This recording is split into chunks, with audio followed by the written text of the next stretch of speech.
and some of his own political allies. America's biggest corporations are meeting with President Clinton at the White House. Republican leader Newt Gingrich has had them up to Capitol Hill. They're spending more than $3 million on a new lobbying campaign. They're demanding that our government expand the NAFTA trade deal to make it easier to move their operations to other countries besides Mexico. If the president eventually does get his way, it will be largely thanks to Republicans. No more NAFTA! No fast track! But America's working families are fighting back. We're sick and tired of trade agreements that benefit big corporations instead of working people. What NAFTA has meant is lower wages on both sides of the border, more job losses in America, more drugs in our community, and less safety on our highways. No more NAFTA! No fast track! No more NAFTA! No fast track!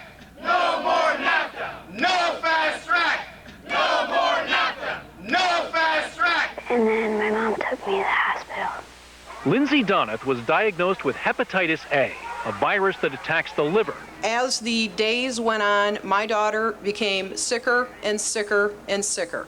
Under the NAFTA trade deal, U.S. food companies have sharply increased imports from Mexico, where they don't have to follow the same standards for food safety. Sue Donath's 10-year-old and other school children got hepatitis from eating strawberries imported by a U.S. company. NAFTA is a sure track to food safety disaster. Unsafe trucks from Mexico are another threat to public safety under NAFTA.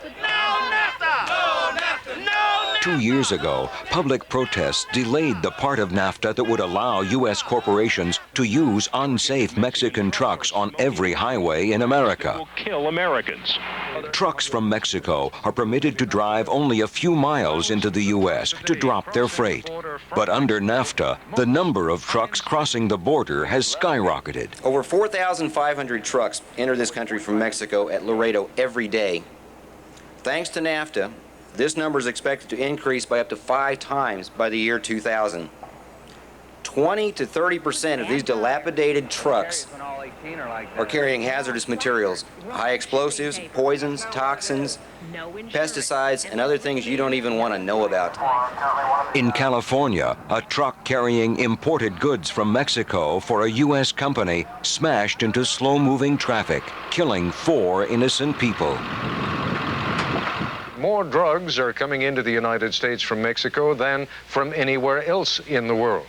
And with the signing of the North American Free Trade Agreement, NAFTA, more Mexican trucks than ever before are crossing into California and Texas. The U.S. Mexican... More trucks mean more smuggling of cocaine, heroin, and other drugs headed for our neighborhoods.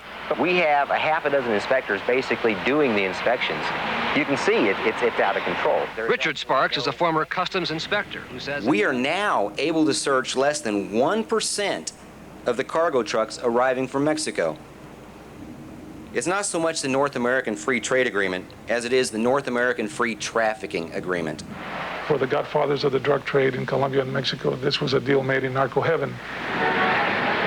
This truck loaded in Mexico made it all the way to New York City before agents discovered that deep inside a load of 60,000 pounds of carrots was a far more valuable cargo of cocaine.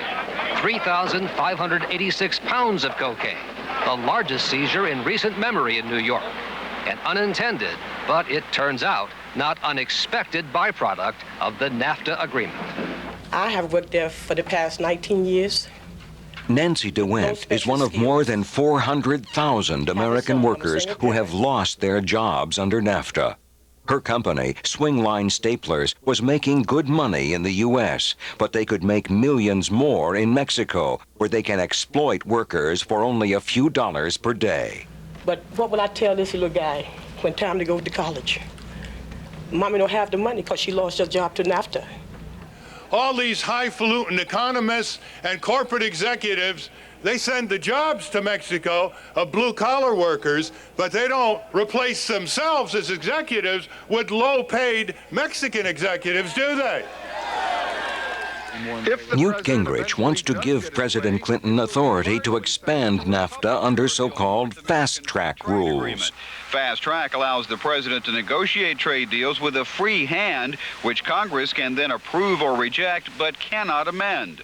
Now I ask you, why does it have to be on the fast track? What are they afraid of? Why don't they hold hearings? Why don't they have disclosure? They know the answer to that.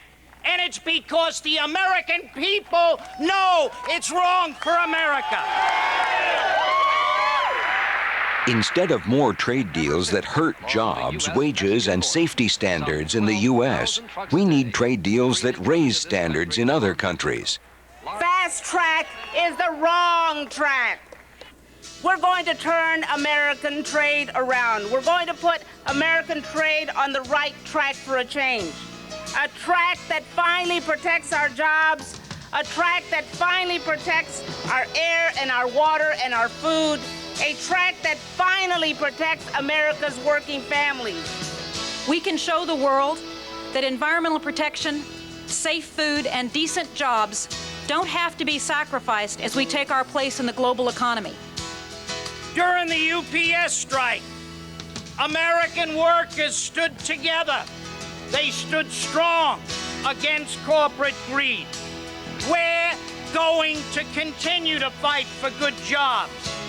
We're going to stop big corporations from putting our future on the fast track to destruction. No fast track! No more